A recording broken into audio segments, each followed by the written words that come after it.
வணக்கம் நேர்களே, இது ஷர்மிளா டாக்கீஸ். நான் உங்கள் டாக்டர் ஷர்மிளா. இன்னைக்கு நம்மளோட சிறப்பு விருந்தினரா இணைஞ்சிருக்கிறாரு ரிட்டையர்ட் ஐஏஎஸ் ஆஃபீஸர், அரசியல் திறனாய்வாளர் ஐயா திரு பாலச்சந்திரன் அவர்கள். வணக்கம் sir. Wish you very very happy and prosperous new year. வணக்கம் டாக்டர் ஷர்மிளா. வணக்கம். Very happy and prosperous new year to you too. Thank you sir. New இயர்ல அரசு ஊழியர்களுக்கும் ஆசிரியர்களுக்கும் ஒரு நற்செய்தியை இன்னைக்கு முதல்வர் மு.க.ஸ்டாலின் அவர்கள் அறிவித்திருக்கிறார். கிட்டத்தட்ட 23 ஆண்டுகால போராட்டத்துக்கு பிறகு எங்களுக்கு விடுவு கிடைச்சிருக்கு அப்படின்னு ஜாக்டோஜியும் இதை வரவேற்று செய்தியை பகிர்ந்திருக்கிறாங்க. ஒரு வாரம் முன்னால பாத்தீங்கன்னா நிலைமை அப்படியே தலைகீழா இருந்தது சார். 23ஆம் தேதி பேச்சுவார்த்தை தோல்வியில் முடிஞ்சது. அதனால ஜனவரி 6ஆம் தேதியில இருந்து இன்டெஃபினட் ஸ்ட்ரைக் அனௌன்ஸ் பண்ணாங்க.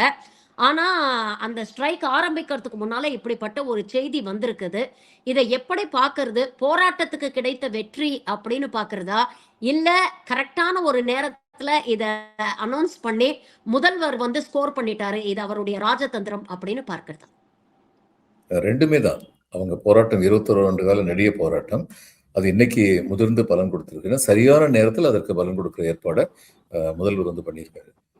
சில பேர் இதை சொல்லலாம், இதில் அரசியல் இருக்குன்னு. எதில் அரசியல் இல்லை? நல்ல காரியங்கள் செய்வதற்கு அரசியல் பயன்படுத்தப்பட்டால் அது நல்லதுதான்.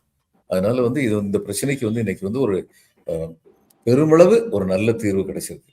அதாவது இதுக்கு முன்னாடி சென்ட்ரல் கவர்மெண்ட்ல இருந்த பென்ஷன் ஸ்கீம்ல இவங்க கான்ட்ரிபியூட் பண்ண வேண்டியது ஒண்ணுமே இல்லை. எம்ப்ளாயிஸ் கான்ட்ரிபியூட் பண்ண வேண்டியது ஒண்ணுமே இல்லை.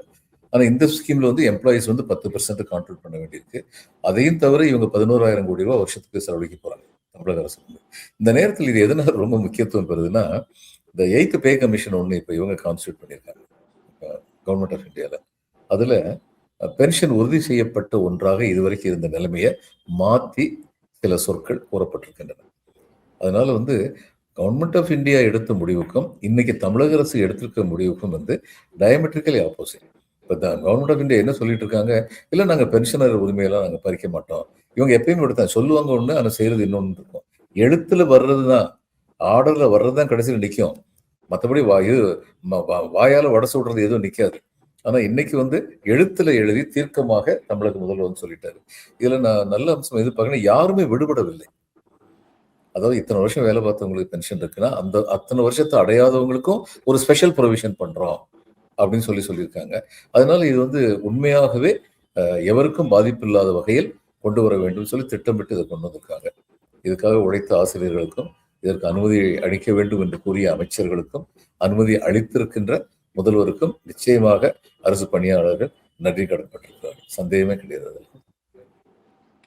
கிட்டத்தட்ட பாத்தீங்கன்னா 6.5 லட்சம் பேர் சார் இந்த புதிய அஷ்யூர்ட் பென்ஷன் ஸ்கீம் மூலமாக இந்த வருடம் 13,000 கோடி அரசுக்கு கூடுதல் நிதிச்சுமை. அதே மாதிரி ஒவ்வொரு வருடமும் கிட்டத்தட்ட 10-11,000 கோடி நிதிச்சுமை அப்படின்னு சொல்றாங்க.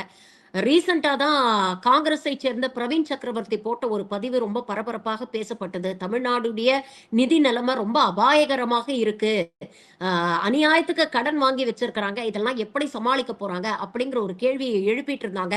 தொடர்ந்து எதிர்கட்சிகள் வைக்கக்கூடிய விமர்சனங்களும் இதுவாகத்தான் இருக்கு. அப்படி இருக்கும் பொழுது இந்த கூடுதல் நிதிச்சுமையை எப்படி இந்த தமிழ்நாடு அரசு சமாளிக்க போகிறது, அதற்கான நிதி ஆதாரங்கள் ஏதாவது இருக்கா அப்படிங்கிற கேள்வியும் இன்னைக்கு எழுந்திருக்கு இல்லையா? அப்ப அந்த ஆஸ்பெக்டையும் நாம பார்க்க வேண்டியிருக்கு. அங்க தமிழ்நாட்டில் ஜிடிபி இதை போல 3 மடங்கு மேல யூபிஏ போல ஜிடிபி பேசிஸ், அது எவ்வளவு ஜிடிபி இருக்கோ அதுக்கு 23% அதுக்கு மிகைப்படாமல் கடன் வாங்க முடியும், கடனை திருப்பி செலுத்த முடியும். அந்த கடன் வாங்குவதற்கான ஆற்றலும் திருப்பி செலுத்துவதற்கான ஆற்றலும் அரசுக்கு இருக்கும். இப்ப அந்த இது இன்னும் மிகைப்படுத்தப்படல. இவங்க அதை விட மீறி இன்னும் போகல தமிழ்நாடு. அதுக்கப்புறம் தேர் அட்ரஸிங் த லோன் வெரி கிளியர்லி. அது எந்த விதமான சிரமம் இல்லாமல் பண்ணிட்டு இருக்காங்க. உற்பத்தியை பெருக்கியிருக்காங்க, வேலை வாய்ப்பை பெருக்கியிருக்காங்க, double digit income economic growth இருக்கு. இதெல்லாம் ஸ்டாலின் சொல்லல, மத்திய அரசுடைய ministry of programme implementation and statistics அப்படின்னு ஒரு இது ஒன்று இருக்கிறது, ஒரு அமைச்சகம் இருக்கு. அவங்க தான் சொல்லியிருக்காங்க இந்த வகையெல்லாம் தமிழ்நாடு வளர்ச்சி கண்டிருக்கு அப்படின்னு சொல்லி. இதை யாராலையுமே மறுக்க முடியாது. ஒருவேளை சில பேர் என்ன சொல்லலாம், கடைக்கோடி வரைக்கும் போயிருச்சான்னு சொல்லி கேட்கலாம். கடைக்கோடி வரைக்கும் போறதுக்கான திட்டங்கள், செயல்பாடுகள் தான் இந்த அரசு நடத்திக்கிட்டு இருக்கு. இப்போ விருதுநகர்ல ஐடி சென்டர் கொண்டு வர போறாங்க. சமீபத்தில் ஒரு நியூஸ் படித்தோம். இந்த தென் மாவட்டங்கள் பொதுவாக புறக்கணிக்கப்பட்டிருக்கின்றன. காலங்காலமா அப்படி ஒரு கம்ப்ளைண்ட் உண்டு. காமராஜ் தென் மாவட்டங்கள்ல இருந்து வந்தவர் தான். அங்கேயே வந்து ரொம்ப பெருசா நடத்தல. அவரே தென் மாவட்டத்தை சேர்ந்தவர். பெருசா நடக்கலன்னா கம்ப்ளைண்ட் உண்டு.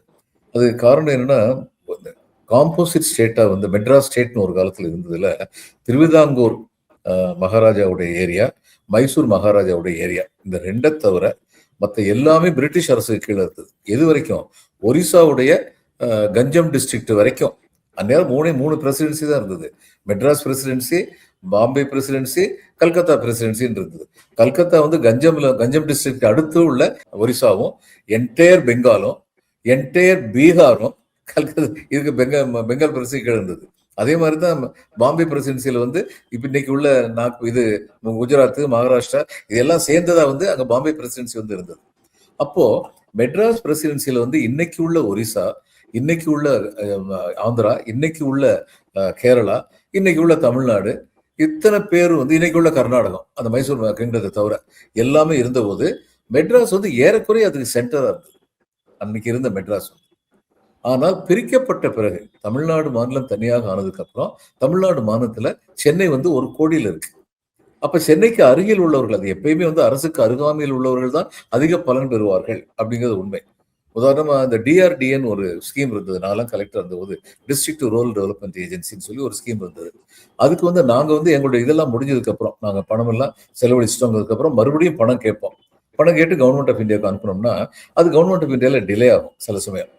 அதுக்காக நாங்க வந்து அங்க போவோம், டெல்லிக்கு போவோம். நான் கலெக்டர் நான் வந்து போயிருக்கேன். போறதுன்னா நான் இங்க இருந்து கல்கத்தாவுக்கும் தள்ளி மித்னாப்பூர்ல வந்து கலெக்டரா இருக்கிறேன் நான். அங்க மித்னாப்பூர்ல இருந்து கல்கத்தாவுக்கு வந்து ட்ரெயின்ல வந்துட்டு அதுக்கப்புறம் கல்கத்தால இருந்து ஃபிளைட் பிடிச்சி டெல்லிக்கு போய் டெல்லியில ஒரு ஹோட்டல்ல தங்கி, இதெல்லாம் அரசுக்கு செலவு. டெல்லியில ஒரு ஹோட்டல்ல தங்கி ஒரு 3 நாள் 4 நாள் இருந்தோம்னா அவங்க விரைந்து செயல்படுத்துவாங்க.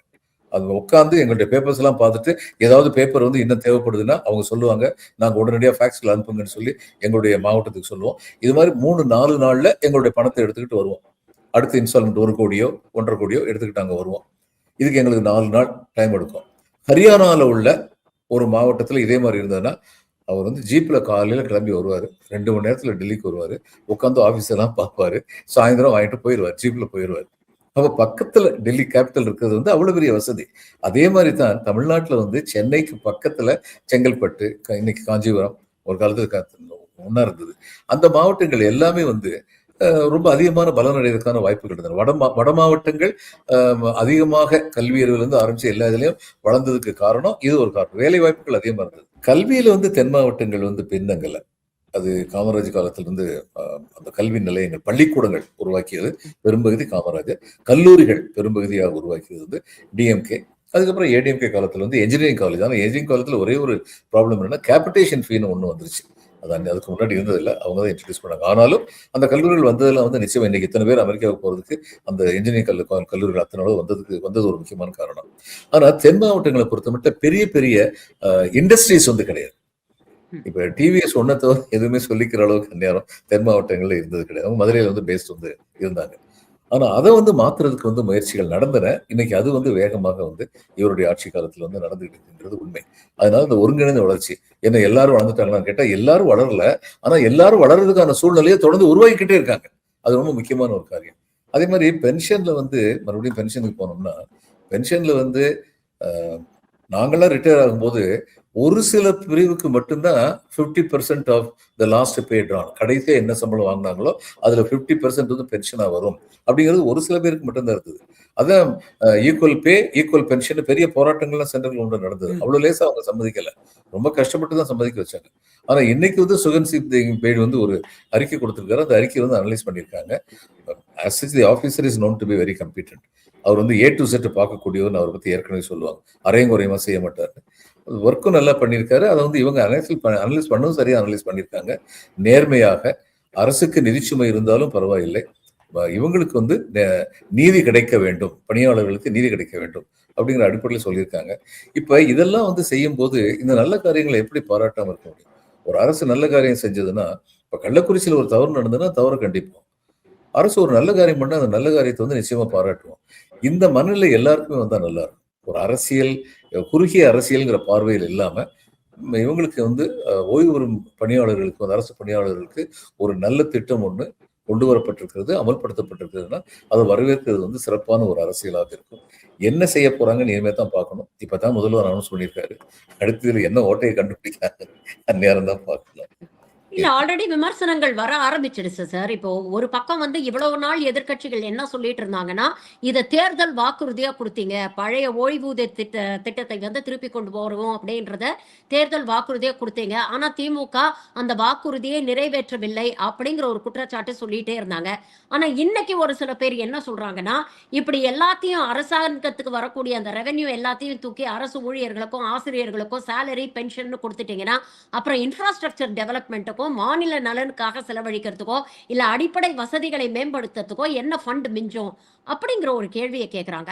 இது ரெண்டுமே வந்து பேரலலா நடக்க வேண்டிய விஷயம் இல்லையா? ஒன்ன சாக்ரிஃபைஸ் பண்ணிட்டு இன்னொரு பண்ணணும் அப்படின்னு நினைக்கிறது வந்து பிராக்டிகலி பாசிபிளா? நீங்க அட்மினிஸ்ட்ரேஷன் சைடுல இருந்திருக்கீங்க. அதனால கேக்குறேன். இல்ல இப்ப உரிமை பெண்களுக்கு உரிமை தொகை கொடுத்திருக்காரு 1000 ரூபாய். அவங்க எல்லாரும் அரசு பணியாளர்களா?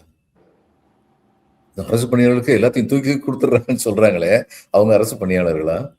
அடுத்து நான் முதல்வன், தமிழ் புதல்வன், புதுமை பெண் இந்த மாதிரி திட்டங்கள்லாம் கொண்டு வந்து மாணவர்கள் வந்து கல்லூரி படிப்புக்கு போகணும்னா மாதம் 1000 ரூபாய் உதவித்தொகை அப்படின்னு சொல்லி ஒரு திட்டம் கொண்டு வந்திருக்காரு. இது வந்து அரசு பணியாளர்களா? ரெண்டையுமே பார்க்கணும். ஒரு அரசு சிறந்த முறையில் நடக்க வேண்டும் என்றால் அந்த அரசுடைய பணியாளர்களுக்கு தேவையான ஆடம்பரத்திற்கு தேவையான ஊதியங்கள் வழங்கப்பட வேண்டும். அப்படி இல்லாம இருக்கக்கூடாது. ஒரு காலத்துல இதுல வந்து பெங்கால்ல வந்து பிரிட்டிஷ்காரங்க காலத்துல இந்த டியூட்டில எல்லாம் போகும்போது எங்களுக்கு டெய்லி அலவன்ஸ் கொடுப்பாங்க. நாங்க எங்களுடைய ஹெட் குவார்டர்ஸ் விட்டு போயிட்டோம்னா ஒரு நாளைக்கு எங்க சாப்பாடுக்கு இவ்வளவு செலவழியும் அப்படின்னு சொல்லிட்டு கொடுப்பாங்க. பிரிட்டிஷ் காலம் இருந்த வரைக்கும் போலீஸ்காரன் அது மாதிரி போகும்போது அவனுக்கு டெய்லி அலவன்ஸே கிடையாது.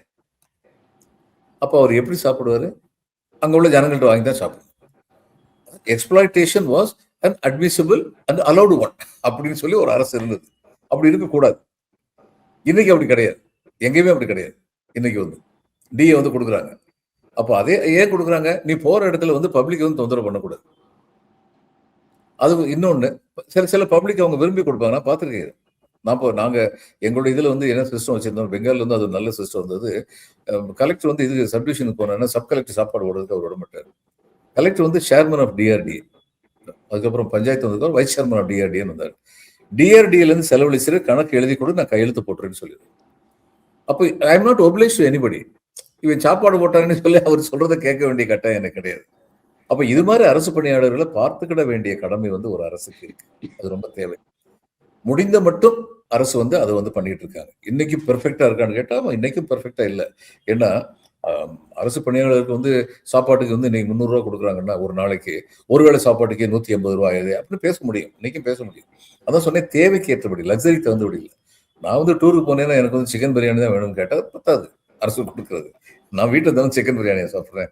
இது மாதிரி எத்தனையோ விஷயங்கள் இருக்கு, சின்ன சின்ன விஷயங்கள்லாம் இருக்கு. ஒட்டுமொத்தமா பார்த்தோம்னா இது ஒரு நல்ல ஸ்கீம். அதுக்கப்புறம் சொல்றாங்கல்ல, இத்தனை நாள் முதல்ல என்ன சொல்லுவாங்க, ஏன் இந்த திட்டத்தையே நிறைவேற்றலம்பாங்க. அடுத்து வந்து இவ்வளவு லேட்டா தான் நிறைவேற்றிருக்காங்க. நிறைவேற்றியாச்சுல, இவ்வளவு லேட்டானா நிதிச்சுமை என்னன்னு சொல்லி பார்க்கணும். இதுல பல விஷயங்கள் இருக்கே. இவங்களுக்கு வந்து மந்திரத்துல மாங்காய் காய்க்க முடியாது. ஜீபூம்பா அப்படின்னு சொன்னோன்னா பணம் வந்துடாதே மாநில அரசுக்கு. மாநில அரசுக்கு வர வேண்டிய பணத்தையே தராம வேடிக்கை விளையாண்டுகிட்டு இருக்காங்க ஒன்றிய அரசுல, சந்தேகமே இல்லை. இன்னைக்கு நம்ம மாநில அரசுக்கு வந்து கோர்ட்ல எக்கச்சக்கமா செலவழிக்க வேண்டிய கட்டாயம் இருக்கு. எதுக்கு எடுத்தாலும் கோர்ட்டுக்கு போக வேண்டியிருக்கு. இது யார் பண்ணி வச்சக்கூடாது? ஒன்றிய அரசு பண்ணி வச்சக்கூடாது. அதனால இதையும் மீறி அவங்க வந்து வெல்ஃபேர் ஸ்கீம்ஸ் முதல்ல என்ன சொன்னாங்க, என்ன பெரிய வெல்ஃபேர் ஸ்கீம், கடன் வாங்கி கொடுக்குறாங்க. கடன் வாங்கி கூட வெல்ஃபேர் ஸ்கீம் கொடுக்கணுங்கிற அக்கறை இருந்துச்சுல்ல. அந்த கடனை திருப்பி தரக்கூடிய ஆற்றலும் இருக்குல்ல, அந்த ஆற்றலை வளர்த்துருக்காங்கல்ல. இதை யாராவது இல்லைன்னு சொல்ல முடியுமா? நான் ஏற்கனவே சொன்னபடி உங்களுடைய ஜிடிபியில இருந்து இத்தனை % வரைக்கும் நீங்க கடன் வாங்க முடியும். இப்ப ஜப்பான்ல வந்து என்னைக்கு வந்து ஜப்பான் வந்து முன்னேறினார், என்னைக்குமே அது 2வது உலக யுத்தத்துக்கு அப்புறம் அமெரிக்கா பயங்கரமான டோஸ் அசிஸ்டன்ஸ் கொடுத்தாங்க. அவங்களுக்கு ஒரு குற்ற உணர்வு இருந்தது. குற்ற உணர்வு காரணம் பல பேருக்கு தெரியாது. அதாவது முதல்ல ஸ்மால் பாய் அப்படின்னு சொல்லிட்டு ஒரு குண்டு போட்டாங்க நாகசாகில. அந்த குண்டோட ஜப்பான் சரணாகதி அடைஞ்சிருச்சு. ஏன்னா அதுக்கு பார்த்தாங்க, இந்த அணுகுண்டை எடுத்து நம்ம ஒன்றும் செய்ய முடியாது. ஆனால் அந்த சயின்டிஸ்ட் வந்து கொஞ்சம் இந்த குறுக்கட் மைண்ட் இருந்தவங்க பிக் பாய்னு சொல்லிட்டு ஹிரோஷிமால இன்னொரு குண்டு போட்டாங்க. தேவையே கிடையாது. அதான் நம்ம எக்ஸ்பெரிமெண்ட் எப்படி, நம்ம கண்டுபிடிச்சு எப்படி பார்க்கணும். இதுக்கு இப்போ விலை என்ன? பல்லாயிரக்கணக்கான உயிர்கள். முதல்ல அந்த சயின்டிஸ்ட் எல்லாம் தூக்க வரணும். அவ்வளவு அயோக்கிய பசங்க பண்ணாங்க அந்த நேரத்தில். அப்போ அமெரிக்கா வந்து ரொம்ப டோஸ் அசிஸ்டன்ஸ் கொடுத்து ஜப்பான் வந்து, அதுக்கப்புறம் ஜப்பான் வந்து தன் முயற்சி மேல எப்பயுமே நம்பிக்கை உள்ள மக்களை கொண்டு ஒரு நாடு. அவங்க வந்து முன்னேறிட்டாங்க. முன்னேறினதுக்கு அப்புறம் ஒரு காலத்துல ஜப்பான்ல பெரிய டிப்ரெஷன், ஒரு 20 வருஷத்துக்கு முன்னாடி 7 வருஷம் எனக்கு தெரிஞ்சு, கொஞ்சம் கூடுதலா கூட இருக்கலாம், டிப்ரெஷன் இருந்தது. அப்ப அவங்க என்ன பண்ணாங்க, வேலை வாய்ப்பு குறையுது மக்களுக்கு, மக்களுக்கு வருமானம் இல்லை. என்ன பண்ணாங்க, ஊர் உலகத்துல எல்லாம் கடன் வாங்கி மாறி மாறி மாறி புது புது திட்டங்களா கொண்டு வந்தாங்க. கடலை கடலை இது பண்ணி காலி பண்ணி அந்த கடல்ல வந்து ஒரு புது ஏர்போர்ட் ஒன்று உருவாக்குனாங்க. இதுக்கெல்லாம் பல்லாயிரக்கணக்கான கோடிக்கணக்கான டாலர் செலவழிச்சாங்க. They spend. கடன் வாங்கி தான் செஞ்சாங்க. செஞ்சதுக்கு அப்புறம் அந்த புது ஏர்போர்ட்ல இருந்து வர்ற வருமானத்துல இருந்து இந்த கடனை அடைக்க முடிஞ்சது. அந்த ஒரு ஒரு விஷயத்தை சொல்றேன். இது மாதிரி பல விஷயங்கள் அவங்க செஞ்சாங்க. அப்ப யாரும் ஏதாவது கேட்டிருந்தாங்க, ஏன் நீங்க கடன் வாங்கிட்டு இருந்தீங்கன்னா, கடன் வாங்கினா மக்கள் வந்து ஹாஃப் ஸ்டார்வேஷன் இருந்திருக்கும், பாதி பட்டினியோட மக்கள் இருந்திருப்பாங்க, வேலை வாய்ப்பை உருவாக்கி இருக்க முடியாது. அதனால வந்து இன்னைக்கு தமிழக அரசுக்கு வந்து இவங்க கொடுக்க வேண்டிய பணத்தை மட்டுமே கொடுத்தாலே போதும். பிடிஆர் வந்து ஃபினான்ஸ் மினிஸ்டர் வந்து சொன்னார், இன்னும் 2 வருஷத்துல நான் வந்து இங்க வந்து நிதி பற்றாக்குறை இன்னும் இருக்காது என்னுடைய மாநிலத்துல அப்படின்னு சொன்னார். கொண்டு வந்திருக்க முடியும். சட்டப்படி இவர்களுக்கு என்ன கொடுக்கணுமோ அதை மட்டுமே கொடுத்தா போதும். அதுக்கு மேல யாரும் இன்னும் கேட்கல. ஆனா அதையே கொடுக்க மாட்டேங்கிறாங்க. அவங்க கொடுக்கலங்கிறதுக்காக வேண்டி இவங்க வந்து அவன் கொடுக்கலன்னா நான் எல்லாம் உனக்கு ஒன்றும் செய்ய முடியாதுன்னு சொல்லி தன்னுடைய மக்கள்கிட்ட சொல்ல முடியுமா? சொல்ல முடியாது. சொல்லலை. இவங்க தொடர்ந்து செஞ்சுக்கிட்டு இருக்காங்க. பென்ஷனும் அது மாதிரி தான். 11,000 கோடி ரூபாய் அதிகமாக செலவழிய போது இம்மீடியட்டா 13,000 கோடி ரூபாய் ஒதுக்கி இருக்காங்க இதுக்குன்னு சொல்லி. But they are capable and they are confident. நம்மால் செய்ய முடியும், நாம் செய்ய வேண்டும் நம்முடைய பணியாளர்களுக்கு அப்படின்னு சொல்லி நினைக்கிறாங்க. அதனால இவங்க சொல்லுவார், அரசு பணியாளர்களுக்கு எல்லாம் போய் சேருதுங்கிறது உண்மை கிடையாது. ஏதாவது பேசணுங்கிறதுக்காக அரசியல் பேசக்கூடாது. அப்படி பேசுறது ரொம்ப துரதிருஷ்டவசம். இத்தனை நாள் கழிச்சு ஏன் கொடுக்குறேன், இது வரைக்கும் ஏன் கொடுக்கலன்னு கேட்டாங்க. இப்ப இத்தனை நாள் கழிச்சு ஏன் கொடுக்குற, அப்ப கொடுக்க கூடாதா? இத்தனை நாள் இது என்னன்னு பார்த்துதான். Since you mentioned PTR, நான் கேட்கிறேன் சார். அவர் வந்து நிதியமைச்சராக இருக்கும் பொழுது இந்த ஓல்டு பென்ஷன் ஸ்கீமை நடைமுறைப்படுத்துறதுல ஏகப்பட்ட சிக்கல்கள் இருக்கு, பிராக்டிகலி நாட் பாசிபிள் அப்படின்னு ஒரு இன்டர்வியூல சொன்னாரு. அதுக்கப்புறம் அதற்கான கடுமையான எதிர்வினைகள் வந்தது. ஒரு கட்டத்துல போராடக்கூடிய அரசு ஊழியர்கள் ஸ்டாலின் அவர்களை மீண்டும் எதிர்க்கட்சி தலைவர் அந்தஸ்துக்கு வரப்போற தேர்தலில் வந்து நாங்க கொண்டு வந்து நிப்பாட்டுவோம் அப்படிங்கிற அளவுக்கு வெளிப்படையாக சொன்ன விஷயங்கள், நகர்வுகள்லாம் நாம பார்த்தோம். ஒரு பக்கம் விஜயுடைய அரசியல் வருகை, இளைஞர்களோட ஓட்டை அவர் கவர்றாரு, அதிமுகவுடைய ஓட் பேங்கை வந்து இன்னைக்கு கவர்றதுக்கான முயற்சிகள் நடந்துகிட்டு இருக்கு. இப்படிப்பட்ட சூழ்நிலையில இந்த அறிவிப்பு வந்திருக்கு அப்படிங்கிறது இவங்க கொடுத்த அழுத்தத்தின் காரணமாகவா? இதை வந்து ஒரு இவங்க அரசு ஊழியர் அப்படின்னு மட்டும் பார்க்காம ஒரு சைசபிள் ஓட் பேங்காவும் பார்க்க வேண்டிய ஒரு தேவை இருக்குல்ல? அதாவதுங்க, கொடுத்த வாக்குறுதிகளை நிறைவேற்ற பிடிஆர் சொன்னதுல வந்து தப்பு கிடையாது. ஆஸ் ஆன் தட் டேட், அன்றைய நிலவரப்படி அவரால் அதை செஞ்சிருக்க முடியாது. அவர் வந்து பிடிஆர் வந்து இந்த run on the mill politician கிடையாது. சாதாரண இன்னைக்கு உள்ள அரசியல்வாதிகள் மாதிரி மழுப்பனான்னு பதில் சொல்ல மாட்டாரு. வெளிப்படையா வந்து பேசிடுவாரு. இந்த தாலிக்கு தங்கம் கொடுக்காம நிப்பாட்டிட்டாங்கன்னு சொல்லி சொன்னாங்க. உடனே அவர் சொன்னார், ஆமா நிப்பாட்டிட்டோம், ஆனா எங்களுக்கு முன்னாடி நீங்களே நிப்பாட்டிட்டீங்களே. ஏன்னா அதான் உண்மை. அதிமுக அரசு கடந்த லாஸ்ட் 2 இயர்ஸ் கொடுக்கல, லேப்டாப் கொடுக்கல, சும்மா கொடுக்குறேன்னு பேசிட்டு இருந்தாங்க. நீங்க ஏன் கொடுக்கலன்னு கேட்டாங்க. இவங்களே கொடுக்கல, நீங்க ஏன் கொடுக்கலன்னு கேட்டுக்கிட்டு இருந்தாங்க. இவங்க எப்ப நிதி நிலைமை வசதி பெருச்சோ அந்நேரம் கொடுக்க ஆரம்பிச்சாங்க. அதே மாதிரி தான் இதிலே வந்து பல வாக்குறுதிகள் கொடுக்கப்பட்டன. அது அந்த பல சிறிய வாக்குறுதிகள், ஆனால் அது பெரிய அளவு மக்களுக்கு பலன் தரும். ஒண்ணும் இல்லைங்க, பட்டா கொடுக்கறதுல வந்து தொந்தரவு இருக்குன்னு சொல்லி வைங்க. இப்ப இங்க வந்து ஒரு கிராஷ் ப்ரோக்ராம் நடத்தினாங்க, பட்டா வந்து உடனடியாக கொடுத்தணும்னு சொல்லி. இது வந்து ரொம்ப பெரிய திட்டமா வெளியில தெரியாது. ஆனா ஒரு பட்டா, தன்னுடைய நிலத்துக்கு பட்டா வாங்குறதுக்கு இந்த மாதிரி அரசு முனைந்து நடவடிக்கை எடுக்கலன்னா எவ்வளவு கஷ்டப்படுவாங்க ஜனங்கள்ங்கிறது எனக்கு தெரியும். நான் வந்து கலெக்டர், எனக்கு தெரியும். அதுல வந்து ரெட் டேப்ஸ் வந்து கம்ப்ளீட்டா நொறுக்கி அடிச்சு யார் உரிமையாளர்னு அவங்களுக்கு பட்டா சீக்கிரம் கொடுக்கணும் அப்படின்னு நிலைமையை கொண்டு வந்தது. உங்களுடன் ஸ்டாலின் அப்படிங்கிறது அது மாதிரி தான். அது எதுக்கு அப்படி சொன்ன, கவர்மெண்ட் மெஷினரி கொஞ்சம் ஸ்லோவா போகுது. அதே தவிர பொதுவாக இந்தியாவில் இருக்க எல்லா மாநிலங்களும் இருக்கிற அதே குறை தமிழ்நாட்டில் கவர்மெண்ட்டுக்கு போனா சரி, கவர்மெண்ட் ஆஃபீஸில் போனாலே பெரிய சிக்கல் அப்படின்னு மக்கள் நினைக்கிற மனப்பான்மை இருக்குன்னா, நீங்க கொடுக்குற பெட்டிஷன் எங்க கொடுங்க, சிங்கிள் விண்டோல நாங்க வந்து இவங்களுக்கு எல்லாருக்கும் அரசு அதிகாரிகளுக்கெல்லாம் அறிவுறுத்தப்பட்டார்கள், இது வந்து வந்ததுல இருந்து இத்தனை நாளைக்குள்ள இதை டிஸ்போஸ் பண்ணணும்னு சொல்லி. இது மாதிரிப்பட்ட காரியங்கள்லாம் வந்து சின்ன காரியங்களா தெரியலாம், ஆனா அதனால பலனடைந்தவர்கள், நிம்மதி பெருமூச்சு விட்டவங்க நிறைய பேர் இருக்காங்க, சந்தேகமே கிடையாது.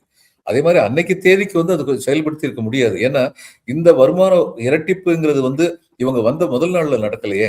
ஜிடிபி இன்க்ரீஸ்ங்கிறது இந்த 4 வருஷத்துல வந்து ரொம்ப இம்ப்ரூவ் பண்ணிருக்காங்க. இந்த 4வது வருஷத்துல டபுள் டிஜிட் எக்கனாமிக் growth வந்திருக்கு. அப்ப இது வந்து it is not a magic of a single day. ஒரு நாள்ல நடந்த விந்தை இல்லை. தொடர்ந்து இதற்காக கன்சிஸ்டன்டா உழைத்ததன் காரணமாக தமிழ்நாடு இந்த நிலைமைக்கு வந்திருக்கு. இன்னைக்கு கொடுக்க முடியும், கொஞ்சம் சிரமப்பட்டாலும் கொடுக்க முடியும் நிலைமை வந்தோட உடனடியாக கொடுத்துருக்காங்க. அதனால குறை சொல்றதுன்னா எல்லாத்துக்கும் குறை சொல்லிட்டே இருக்கலாம். அதுக்கப்புறம் எல்லா அரசு ஊழியர்களும் கொடுத்துட்டாங்கன்னு சொல்லிட்டு இருக்கலாம். இப்படி சொல்ற இவங்க தான் ஏன் கொடுக்கல அப்படின்னு ஜாக்டோ ஜியாவை தூண்டி விட்டுட்டு இருப்பாங்க. ஜாக்டோஜியாவை தூண்டி விட்டாலும் அவர் அரசு ஊழியர்கள் அவர்களுடைய ஆற்றாமை வந்து அவங்களுக்கு வெளிப்படுத்த தெரியும். அவங்க வெளிப்படுத்திட்டு இருந்தாங்க. இன்னைக்கு அவங்க வந்து வரவேற்றிருக்காங்க. இங்க யாராவது ஜாக்டோஜியாவை யாராவது குறை சொல்லியிருக்காங்களா இந்த ஸ்கீமை? நாங்க எதிர்பார்த்ததை விட அதிகமா முதல்வர் செஞ்சுட்டாருன்னு சொல்லியிருக்காங்க. That's what they have set.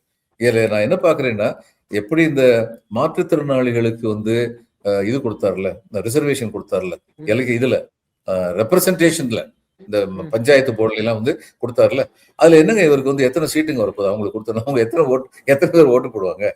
அதே மாதிரி இதுல வந்து இந்த ஸ்கீம்ல பலனடைகிற அளவுக்கு அவர்கள் பணி புரியாமல் இருந்தாலும் அப்படிப்பட்டவர்களுக்குன்னு ஒரு ஸ்பெஷல் ப்ரொவிஷன் கொடுக்குறேன்னு சொன்னது வந்து நிச்சயமா இந்த அரசுடைய மனிதாபிமானத்தை காட்டு. பல சமயங்கள்ல இந்த பே கமிஷன் ரிப்போர்ட் வந்ததுக்கு அப்புறம் தான் சண்டை ஜாஸ்தியாகும். நான் ஒரு பே கமிஷன் இது பண்ணும்போது இம்ப்ளிமெண்ட் பண்ணும்போது நான் வந்து இவருக்கு பணியாளர்கள் நலத்துறை அமைச்சர், மினிஸ்டர் ஃபார் பர்சனல், அவருக்கு வந்து பிரைவேட் சைடு தனி செயலராக இருந்தேன். அந்நேரம் பார்த்துருக்க எல்லாருமே வருவாங்க வந்து தங்களுடைய வேண்டுகோளை. இந்திரஜித் குப்தா வந்து அந்நேரம் ஹோம் மினிஸ்டர் இருந்தார், ஒரு மாபெரும் பொது உடைமை கட்சி தலைவர். அவர்கிட்ட வந்து ஒருத்தர் கேட்கிறாரு, நாங்க மீட்டிங் போட்டுக்கிட்டு இருக்கும்போது எம்ப்ளாயிஸ் யூனியன்ல ஒருத்தர் கேட்கிறாரு, தாதா அண்ணாங்க அங்க பெங்கால்ல தாதான்னு சொல்லுவாங்க. அப்ப அவர் எல்லாரும் தாதான் தான் கூப்பிட்டாங்க.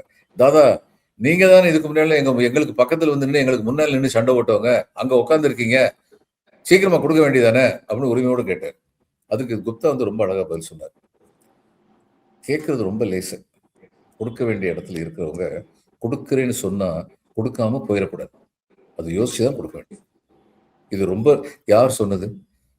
இவர் காலத்துல இருந்து, நேரு காலத்திலிருந்து எம்பியா இருந்த, கம்யூனிஸ்ட் தத்துவத்துல கொஞ்சம் கூட நம்பிக்கை குறையாத ஒரு தலைவர் சொன்னார் when he was in position. அரசுக்கு இன்னைக்கு இந்தியா ஃபுல்லா கம்யூனிஸ்ட் கட்சி வந்தாலும் சரி, அவங்க நினைக்கிற அத்தனை உடனடியே செய்யற அளவுக்கு நிதி நிலைமை இருக்காது. இதுதான் உண்மை. அதனால இந்த சிரமங்களுக்கு இடையில நல்லது செஞ்சாங்கன்னா அதை பாராட்ட வேண்டியது நம்முடைய கடமை நினைக்கிறேன். Newton's third law of motion தான் சார் ஞாபகம் வருது. Every action has an equal and opposite reaction அப்படின்னு சொல்லுவாங்க. அந்த மாதிரி முதல்வர் ஸ்டாலின் அவர்கள் கொண்டு வரக்கூடிய திட்டங்கள் பார்த்தீங்கன்னா பல்வேறு தரப்பினரை கவரக்கூடிய திட்டங்களாக இருக்கிறது. அவர்களுக்கு நலன் கொண்டு போய் சேர்க்கக்கூடிய திட்டங்களாகவும் இருக்குது. ஒரு mutually beneficial relationship between DMK and water பேங்கை வந்து ரொம்ப அழகா ஓவர் த பாஸ்ட் 4 years அவர் வந்து கிரியேட் பண்ணி வச்சிருக்கிறாரு அப்படிங்கிறத பார்க்குறோம். அந்த வரிசையில இன்னைக்கு கிட்டத்தட்ட 6.5 லட்சம் அரசு ஊழியர்கள், ஆசிரியர்களும் இன்னைக்கு வந்து ஒரு மனதாக நாங்க வந்து திமுக பக்கம் நிக்கிறோம் அப்படின்னு மனதார முதலமைச்சரை பாராட்டுறாங்க. இன்னொரு பக்கம் தமிழ்நாட்டுக்கு வர வேண்டிய நிதியை தொடர்ந்து வஞ்சிக்கக்கூடிய இல்ல நிறுத்தி வைக்கக்கூடிய ஒன்றிய அரசு, ஒருவேளை இந்த சாதனைகள்லாம் இவங்க செஞ்சிருவாங்களோங்கிற பயத்தினாலதான் வேணும்ட்டே நிறுத்தி வைக்கிறாங்களா அப்படிங்கிற விமர்சனங்கள்லாம் வருது. எதிர்கட்சிகள் இதற்கு எப்படி ரியாக்ட் பண்ண போறாங்க? குறிப்பாக பாஜகவுடைய அடுத்த ஸ்டெப் எப்படியா இருக்கும்னு நினைக்கிறீங்க? பாஜக தமிழ்நாட்டு அரசியலை மட்டும் வச்சுக்கிட்டு, தமிழ்நாட்டை பத்தி மட்டும் பேசிக்கிட்டு ஏதாவது குறை சொல்றதுக்கு முயற்சி பண்ணலாம். நான் ஒரு விஷயம் தெளிவா சொல்றேங்க. இந்த அரசை, முதல்வர் திரு ஸ்டாலின் அவருடைய அரசை விமர்சிப்பதற்கு உங்களுக்கும் எனக்கும், இங்க உள்ள ஒவ்வொரு வாக்காளருக்கும், இங்க உள்ள ஒவ்வொரு குடிமகனுக்கும் பரிபூர்ண உரிமை இருக்கிறது. நிச்சயமா இந்த அரசுல குறை இருக்குன்னா நம்ம குறைய சொல்ல முடியும். நம்முடைய அரசு அப்படிங்கிற உரிமையோட நம்ம கேட்க முடியும், என்ன பண்றீங்க அப்படின்னு கேட்க முடியும். ஆனா இந்த அரசு பத்தி குறை சொல்றதுக்கு அருகதையே இல்லாத ஒரு பார்ட்டினா அது பிஜேபி தான். ஏன்னா இவங்க ஆடுற மற்ற மாநிலங்களில் என்ன லட்சணம், அதை பத்தி பேச தெரியுமா? இவங்களுக்கு பேச மாட்டாங்க. இவர் வந்து திரு அண்ணாமலை வந்து சொல்லியிருக்காரு, இங்க போதை இவ்வளவு அதிகரிச்சிருச்சு, உங்களால மேனேஜ் பண்ண முடியல, போலீஸை எங்கிட்ட கொடுத்துருங்க, நாங்க மேனேஜ் பண்ணிக்கிறோம். நான் கேட்கிறேன், முதல்ல குஜராத்தில் போய் இதை சொல்லுங்களேன். போதைப் பொருள் எல்லாமே, கெமிக்கல் சப்ஸ்டன்ஸ் எல்லாமே இன்னைக்கு வந்து ஃப்ரம் அக்ராஸ் தி பார்டர் தான் வருது. ஃப்ரம் அக்ராஸ் தி பார்டர், எல்லை கடந்து வருகின்றதை தடுப்பதற்கான சட்ட உரிமைகளும் சட்ட பாதுகாப்பு படைகளும் ஒன்றிய அரசு கிட்ட இருக்கு. என்ன செய்யறாங்க? அதை பத்தி பேசுறதுக்கு உங்களுக்கு வந்து திராணி இல்லை. நீங்க வந்து தமிழ்நாட்டு அரசு குறை சொல்லி, இப்ப தமிழ்நாட்டுல வந்து போதைப் பொருள் இருக்கிறத வந்து யாரும் சப்போர்ட் பண்ண முடியும்? நான் வந்து சப்போர்ட் பண்ணல. நான் என்ன சொல்லுவேன், சரிங்க, சென்ட்ரல் கவர்மெண்ட் வந்து லாக்ஸா இருக்காங்க, அங்கிருந்து வருது. அப்ப இந்த நெட்வொர்க்கை பிடிங்க, கண்டிப்பா கண்டிக்கணும் தான் சொல்லுவோம் நம்ம. ஆனா சொல்லும் போது நமக்கு தெரியும், இது தமிழ்நாடு மட்டும் சம்பந்தப்பட்ட கேஸ் இல்ல. இதுக்கு நோய் நாடி, நோய் முதல் நாடின்னு பார்த்தா, நோய் முதல் வந்து இன்னொரு இடத்துல இருந்து வருது.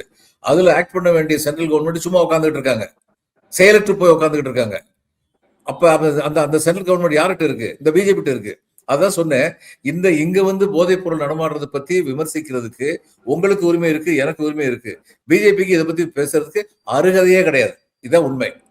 நான் நிச்சயமா பிஜேபி என்ன சொல்ல போறாங்க, நீ சாயந்தரம் என்ன சொல்ல போறாங்கன்னு நானும் அவரோட எதிர்நோக்கிட்டு தான் இருக்கேன். எதிர்கட்சிகள் அதே போல இன்னொரு என்ன சொல்லுவாரு பார்க்கணும்.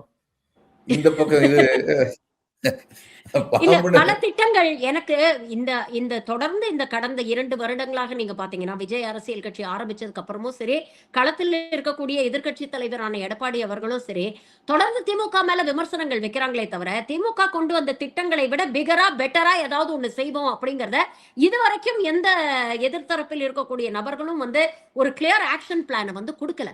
அப்போ அத நம்ம எப்படி பார்க்கிறது? அவங்களுக்கு இப்போதைக்கு என்ன ஏதாவது குறை சொல்லிக்கிட்டே இருந்து மக்கள் மனசுல வெறுப்ப வளர்க்கணும். இன்னொன்னு சொல்றேங்க, இன்னைக்கு உள்ள நிலைமையில வந்து திமுக வந்து நான் உலகின் மிகச்சிறந்த ஆட்சின்னு சொல்ல மாட்டேன். உலகத்துல எந்த ஆட்சியுமே மிகச்சிறந்த ஆட்சி கிடையாது. அது இதுல வந்து ரொம்ப நல்ல ஒரு வார்த்தை எங்க ஐஏஎஸ்ல வந்து ஒரு இது உண்டு. ஒரு ஸ்டாண்டர்ட் ஃபார்முலா உண்டு. என்னன்னா, ரொம்ப சிறப்பான செயல் ஒருத்தர் செஞ்சுட்டாருன்னா, அவருடைய சீனியர் ஆஃபீஸர் அவர்ட்ட என்ன தெரியுமா சொல்லுவாரு? You have done your best. What about the next better? அப்படின்னு தான் கேட்பார்.